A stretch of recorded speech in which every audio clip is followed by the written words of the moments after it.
let's be real. ADC might be the most frustrating role to climb on in all of League, because most games, it genuinely feels like you have the least control over whether you win or whether you lose. And honestly, it could feel awful. Sometimes you do get lucky and you have a godlike support who just sets you up to win, but most of the time, they're auto-filled, standing there, picking their nose, 3 screens behind you while you get zoned off the wave. And that's not even the worst part, because every other role gets to do something when their lane sucks. Top can TP and try to impact the map, mid can roam, support can just decide to leave lane and do whatever they want. Jungle is, well, obviously jungle, but ADC, you're stuck bot. You're trying not to die. You're hoping the map doesn't implode before you actually get a chance to play. And so this all got us thinking, if ADC truly has this little agency and the role is supposedly at the mercy of everybody else on the map, then what is it that the best ADC players are doing to be able to climb completely solo with insane win rates? Well, it first comes down to spotting the little advantages everybody else ignores and actually looking to exploit those, and this starts as early as level 1. In the majority of games, both in high and in low elo, the exact same thing happens. Both duos run to the bot lane and then ward this middle bush here. Only take this game from Casey's Kalist on his recent Korean climb. As he already knows his opponents are going to do this, he instead just walks straight into the alcove, then proceeds to run him down, forcing the flash and the heal from Seraphine, as well as the barrier from Senna. Although he doesn't get any kills with this, the lane is practically over. Seraphine has to base, him and Karma can just zone Senna off the wave, denying the XP and denying the gold. Same thing here from this Master's Lucian and Braum. They just run straight at him after both teams put down their wards, catch out the Zyra, and pick up the easy kill. Again, exact same thing here, only slightly just a little bit different this time. Our Grandmaster Tristana and Tom wait for the Senna Yuumi to walk up on the wave and then go from behind them. They don't get the kill, but again, the lane is practically over before it even began. Every one of these high elo players are exploiting something that we've mentioned time and time again on this channel, knowing if you're gonna win long trade versus short trade. And the biggest factor here all comes down to ADC rune choice.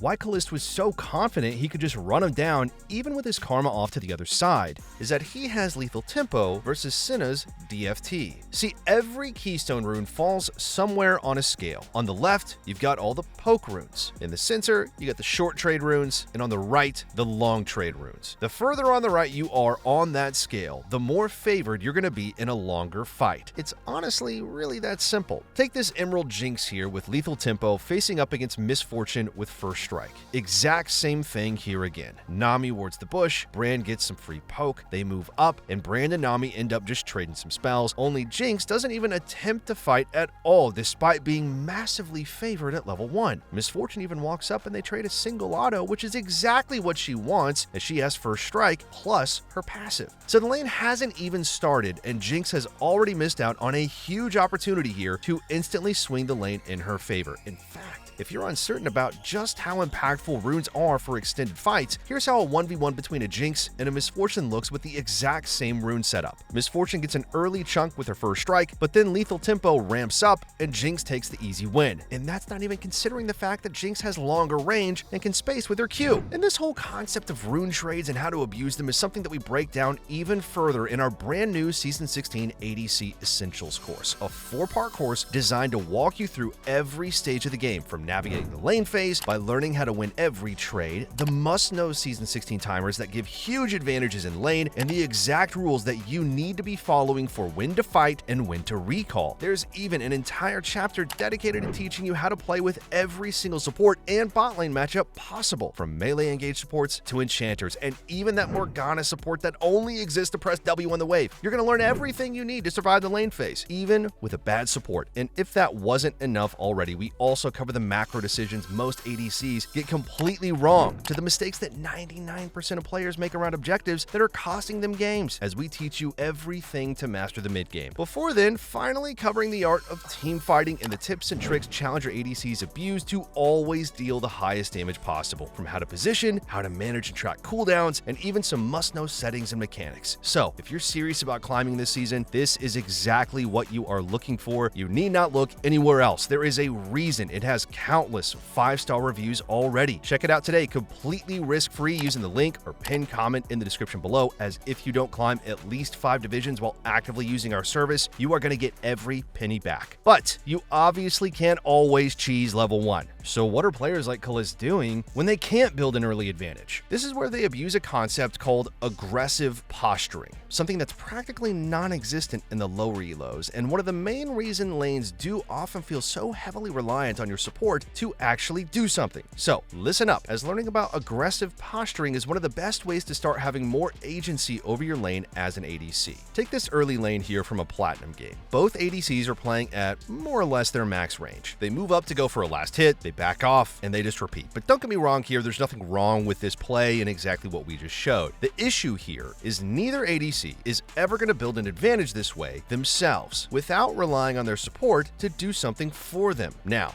compare that to this game here. Right from the very first wave, pay attention to Ashe. She immediately walks up and takes space for herself, aggressively posturing here. Simply by just standing in this position she's in here, she's already winning, as when Jinx walks up to go for a last hit, Ashe can look for a trade, autoing her for free. This right here, it's also a concept that's especially important against mages in the bot lane as well, like here in this game, where we have Caitlyn versus Zyra APC. As Zyra is the one who has that aggressive posture, it means that Caitlyn has to walk up to the wave in order to last hit, making it very easy for Zyra to land her ability for a winning trade. If you're the one with that space instead, it becomes a whole lot harder for the mage to play, as they're going to have to use spells to farm rather than poke, like we can see in this game here, where we have another Caitlyn, this time up against Brand. But rather than standing back behind her wave, Caitlyn is the one with the aggressive posture in this clip, meaning when Brand walks up to last hit, Caitlyn is constantly threatening to auto him in return. So the only thing he can really do is use his spells to farm from range, at which point, once she gets the push, Caitlyn just continues doing the same thing, making Brand have to choose between farm or poke. So you can immediately see the difference that playing a little more aggressively can make. Now, even though posturing can be a cheat code, especially in the lower elos, it still requires you to execute it well in order to gain advantages. And to start, there are 2 general positions that you want to trade from, either directly behind your minions, which is good against champions like Ezreal with those linear skill shots, as well as hook supports, or away from the minions and to the side, which is where you're going to want to stand against practically every other champion. This way you prevent your opponent getting double value from things like a Senna Q, a Caitlyn Q, or really any other AoE ability for that matter. But of course, your opponent isn't always going to let you walk up to the wave and give you that space for free, especially the higher you climb. The easiest way to take it though is to get push, and just one of many reasons why having the minion advantage is always going to be so important. If you focus down the melee minions, your wave obviously then is going to move up, and so can you, meaning you can take that aggressive posture that we keep talking about. This way, when your opponent tries to last hit, you can punish them with autos or deny them entirely. Remember, it's all about building those small little advantages. They all add up. Now, many players get themselves into these positions and they do get these leads, but what they fail to do is actually capitalize off of them by playing aggressively. But listen, just getting 2 to 3 autos on your opponent for free and gaining a health advantage can immediately give you entire control over the lane, which just makes everything so much more easier. At which point, there is another trick that many top ADCs love to abuse. To pull this off, look to play super aggressive on the first 2 waves, pushing for level 2. Any trades you take, good or bad, are going to be heavily in your favor as long as you can maintain your minion advantage. From here though, last hit as late as possible. Then, once that 3rd wave comes in, which is going to be the cannon wave, push it as fast as possible, and then immediately base. This gives you just enough gold to buy one of the most gold-efficient items in the entire game, and something every good ADC is constantly purchasing in their games when their gold allows for it, but you rarely ever see it in the lower elos. Cull. And as the cannon minion soaks up to 8 tower shots, you can rush right back to the lane thanks to the Season 16 home guards and make it back to the wave before your opponent is able to crash, at which point, best case scenario, you prevent their base, keep them stuck in the lane, and build an even bigger lead with your item, health, and mana advantage. But even if you can't stop their base, as you can make it back to lane before the wave crashes, you can set up a freeze on your side of the map, which means 2 things. If you're playing with an engaged support like Trist here, you can hold the freeze and look to threaten an all-in, or completely deny your opponents off the wave. Second, as this timer aligns perfectly with junglers finishing their full clear and scuttle crab spawning, if your jungler is pathing down, this can set them up perfectly for a very easy gank. gank. Or even if your jungler pathed the opposite way, it just means you and your support are completely safe from any ganks yourself. Now, the truth is, you could be the best ADC in the world. You could know exactly what you need to do to win lane. You could have perfect positioning. You could space amazingly. You could always go for favorable trades and have the perfect game. And then just have your support start the worst fight possible, get caught and die, and throw your lead anyway, making the lane phase completely and totally unplayable. Now, as much as we wish there was, there's no secret solution to this, and it does even happen to the best ADCs in the game. The difference is what they do differently to survive and make it out of the lane phase without falling too far behind themselves. Rule number 1, if your support is bad, stop playing their game. If they're doing questionable engages, silly plays, any of the like, let them die. Don't fully commit if you know better. Don't try to save them, just accept it and move on. Use them going in to get some free damage out, but the worst thing you can do is to try and save them or fully commit to a losing fight when you know better and you just end up dying too. Once you've made that decision and you've mentally just checked out on relying on them, you're gonna have two options depending on how the lane is going. If you're not too far behind, and it's possible, focus on shoving the waves as hard as you can. Auto every single minion, crash the wave into the turret, and make it as boring as possible. Your opponents can't fight if they're busy last hitting under turret, but more than likely you are going to need a little more safety, so you should definitely look to slow push. Last hit as late as possible, crash a big wave, and then base and spend your gold, while you sit very far back and let the wave come into you, and then you just repeat that process. This makes the lane, for the most part, very uninteractive and boring, and it forces your opponents to have to match your base, essentially creating this loop of each team taking turns slow pushing and then basing and slow pushing and then basing. Rule number 2 though, and this one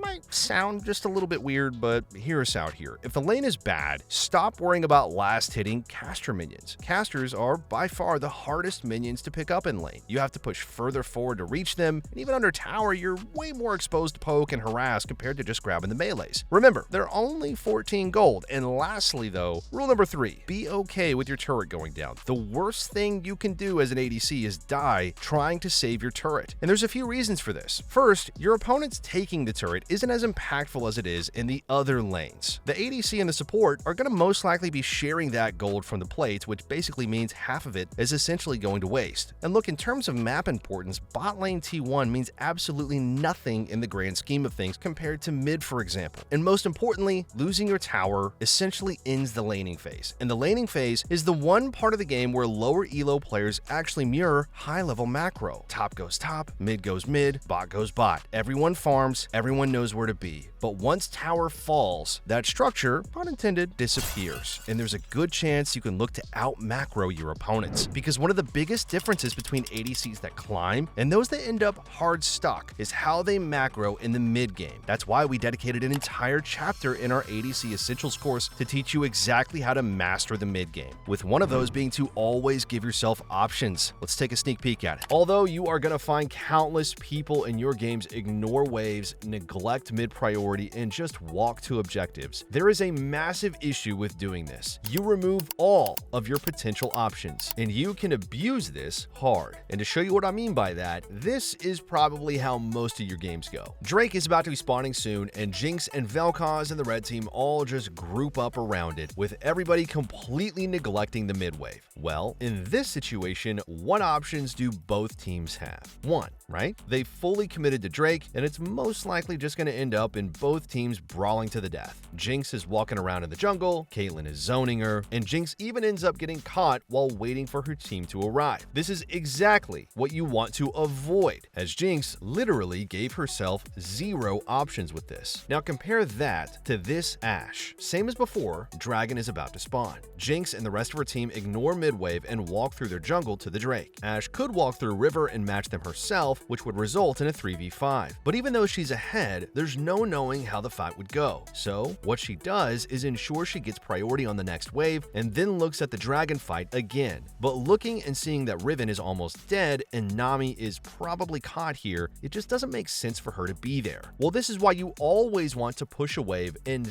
then make a decision, as Ashe now has options, not just one. If that fight did end up looking more promising, she could go there and clean up. But as it doesn't, she can now continue pushing mid. So not only is she getting that full wave of gold from the extra wave, she now gets some extra turret plates, and from here can even look to move up to top lane, syncing up with her Mals for a free kill on the Aurora and yet another tier 2 turret. Now, going back to our Jinx game from just before though, imagine if instead of walking through the jungle straight to the dragon, she just went through mid lane and pushed the wave, took the next one, and then rather than hanging around in the jungle, would be in a position to pressure mid turret, either forcing her opponents to have to answer the wave, giving her and her team a better position on Drake, or if they ignored her, like we just saw with Ashe, it would result in her picking up a free T2 and then possibly even syncing up with Malphite in the top lane. So as you can see, even if you're not using mid prio to get an objective, pushing the wave will always give you options. Look, that was only a small snippet of one of 6 videos in that single chapter. We also have entire chapters on lane phase, where you're going to learn even more tricks to dominate early, including when to recall, how to play around item advantages, and how to turn small leads into lane-winning pressure. A full chapter teaching you exactly how to play with any support, and on top of that, we cover the must-know settings, positioning, team fighting tips you need to actually 1v9 in the late game. So, if you want to climb fast on ADC or support this season, this is exactly what you've been looking for, as it covers everything you would ever need to smurf every stage of the game. Look, you can access all of this and more right now using the special one-time discount link you can only unlock in the description or pinned comment below. So, what are you waiting for? Finally get the rank that you have always wanted this season. For now though, thank you all for watching, good luck in your games, and we'll see you in the next video.